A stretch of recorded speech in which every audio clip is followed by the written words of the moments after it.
कहानी में ट्विस्ट पे ट्विस्ट आते जा रहे हैं बाजार में, और अब लोग वास्तव में घबराने लगे हैं। लगातार दूसरे दिन शेयर बाजार में तेज गिरावट आई है। भारत में मंथ लो पे जाके, महीने के सबसे नीचे लेवल पे जाके बाजार बंद हुए हैं।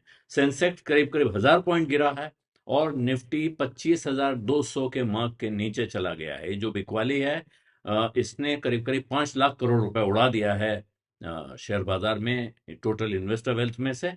और टोटल मार्केट कैप बीएसई में लिस्टेड सारी कंपनियों का अब पहुंच गया है 463 लाख करोड़ रुपए। जो दोनों बड़े इंडेक्स हैं, बेंचमार्क जिनको कहा जाता है, सेंसेक्स और निफ्टी, दोनों में लगातार दूसरे दिन तेज गिरावट आई है। और रियल्टी, फाइनेंशियल, ऑटो और एफएमसीजी में भारी गिरावट है। अनेक कारण उसके बताए जा रहे हैं।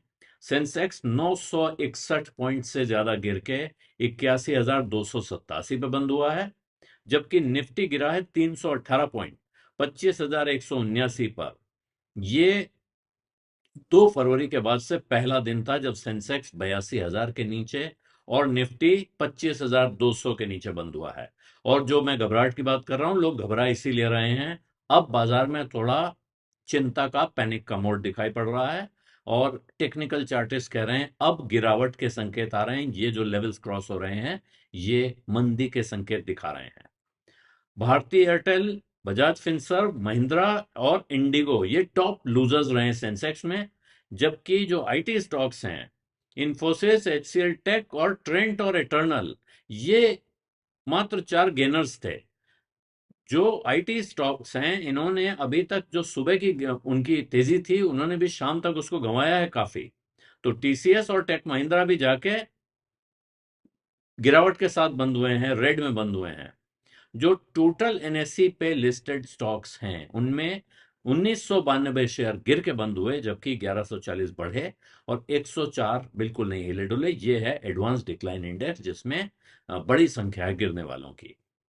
255 शेयर ऐसे थे जिन्होंने 52 हफ्ते का लो बनाया है, नई नीचा स्तर उन्होंने छुआ है। जबकि 56 ऐसे हैं जिन्होंने ऐसे दिन में अपना 52 हफ्ते का हाई छुआ है। ये खास बात है। जो सबसे बड़ी वजह आज की गिरावट की बताई जा रही है, भयानक बिकवाली विदेशी निवेशकों ने फिर की है। और मान रहे हैं बाजार में लोग कि शायद वही मूड खराब करने वाला सबसे बड़ा कारण था। एफआईआईज ने करीब 3,466 करोड़ का माल तो कल ही बेचा था। और ये आज का आंकड़ा जब सामने आता है तो पता चलेगा कि और कितना उन्होंने बेचा। जबकि डोमेस्टिक इंस्टीट्यूशनल इन्वेस्टर्स ने 5,032 करोड़ रुपए की खरीदारी की थी कल।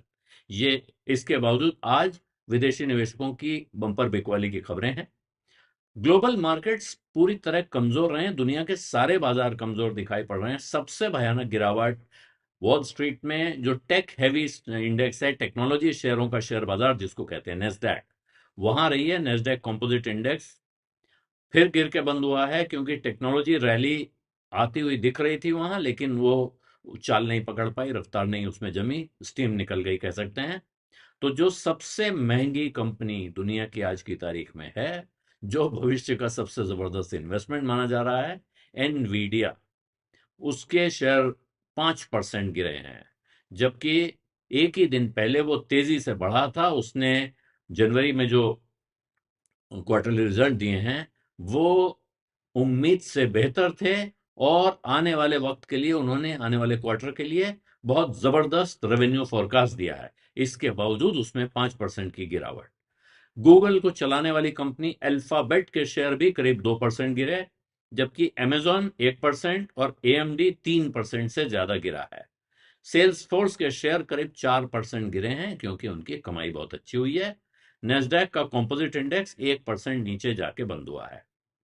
उधर अमेरिका और ईरान के बीच तनाव बढ़ने की खबरें बार बार आ रही हैं। वहां फिर ऐसा लग रहा है कि बात भी हो रही है, पर्दे के पीछे से इनडायरेक्ट नेगोशिएशन चल रहे हैं, लेकिन दोनों के बीच में कोई समझौता नहीं हो पाया है। और ये बाजार की चिंता बढ़ाने वाला कारण है। और ट्रंप ने उधर ईरान को चेतावनी दे रखी है कि अगर वो 10-15 दिन में समझौता नहीं कर लेता है, तो फिर उसे बुरे दिन झेलने के लिए तैयार रहना पड़ेगा। रुपया भी हल्का सा गिरा है डॉलर के सामने, क्योंकि डॉलर की डिमांड बढ़ी। डॉलर की डिमांड कब बढ़ती है? जब विदेशी माल बेच के पैसा बाहर ले जाना चाहते हैं। तो रुपया 90 रुपए 97 पैसे डॉलर के सामने जाके बंद हुआ है। ये करीब करीब उसका पिछले के मुकाबले थोड़ा सा बेहतर है।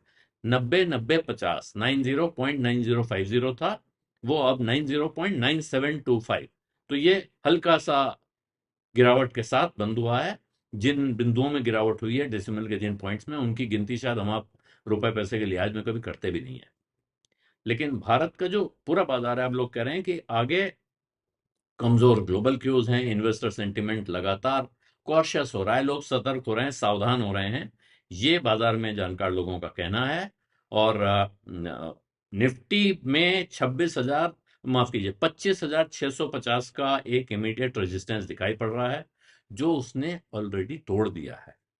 जो ब्रोकरेज कह रही हैं कि सिर्फ इसके ऊपर 25,650 के ऊपर डिसाइसिवली चला जाएगा, तब माना जाना चाहिए कि बाजार में जो गिरावट आ रही है ये रुकने वाली है या रुक रही है। अगर उसके नीचे ही चल रहा है तो फिर मुश्किल होगा। 25,350 से 25,900 पिछले 9 सेशंस में ये रेंज रही है। लेकिन अगर इसके नीचे चला जाता है तो फिर अगला डायरेक्शन साफ होगा, और ये उसके नीचे अब जाता हुआ दिखाई पड़ रहा है बाजार। यही अब बाजार में ज्यादातर लोगों को बड़ी चिंता का विषय दिख रहा है, कष्ट का कारण दिख रहा है।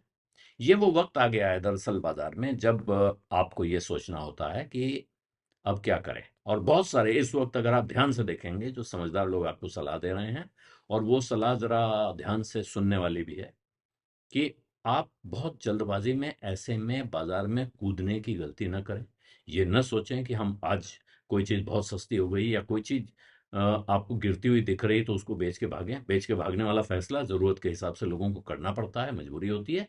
लेकिन खरीदने के लिए जो सबसे अच्छा रास्ता ऐसी अनिश्चित परिस्थितियों में, खास तौर पे उन लोगों के लिए जो बाजार को गहराई से नहीं समझते हैं और उनको एफएनओ में, वायदा सौदों में ऐसी बड़ी पोजीशन लेने से इस वक्त बिल्कुल बचना चाहिए, जिनमें भारी नुकसान की गुंजाइश हो या आपने जो पैसा लगाया है वो पूरा डूबने के आसार दिखाई पड़ते हों।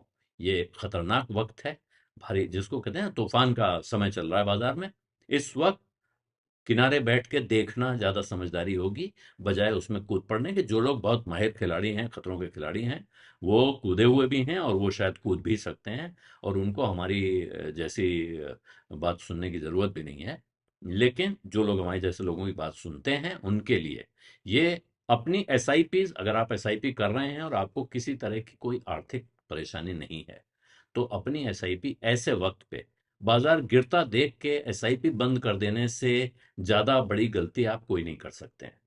बाजार गिरते समय ही एसआईपी काम आती है, क्योंकि इस वक्त आपको उतने ही पैसे में ज्यादा यूनिट या ज्यादा शेयर, अगर आप इक्विटी एसआईपी कर रहे हैं तो उसी पैसे में ज्यादा शेयर आएंगे। अगर आप यूनिट म्यूचुअल फंड की एसआईपी कर रहे हैं तो उतने ही पैसे में ज्यादा यूनिट आएंगे, और वो भविष्य में आपको याद आएगा किसी दिन कि अरे भाई, जब बाजार गिर रहा था उस वक्त मैंने जो एसआईपी की थी, आज वो कितना बढ़िया फल दे रही है। अपनी फसल देख देख के आप मुस्कुरा रहे होंगे। तो ये सावधान रहने का वक्त है। हालांकि पैसे को लेके हमेशा सावधान रहना चाहिए, कोई भी ऐसा वक्त नहीं होता है जब आपको पैसे को लेके गफलत में पड़ना चाहिए। लेकिन अगर बाजार में आशंका का, डर का, भय का, चिंता का माहौल हो, तो उसमें एक्स्ट्रा सावधान होना नुकसान नहीं करता है। बेजड्डा में आज इतना ही, इजाजत दीजिए। धन्यवाद, नमस्कार।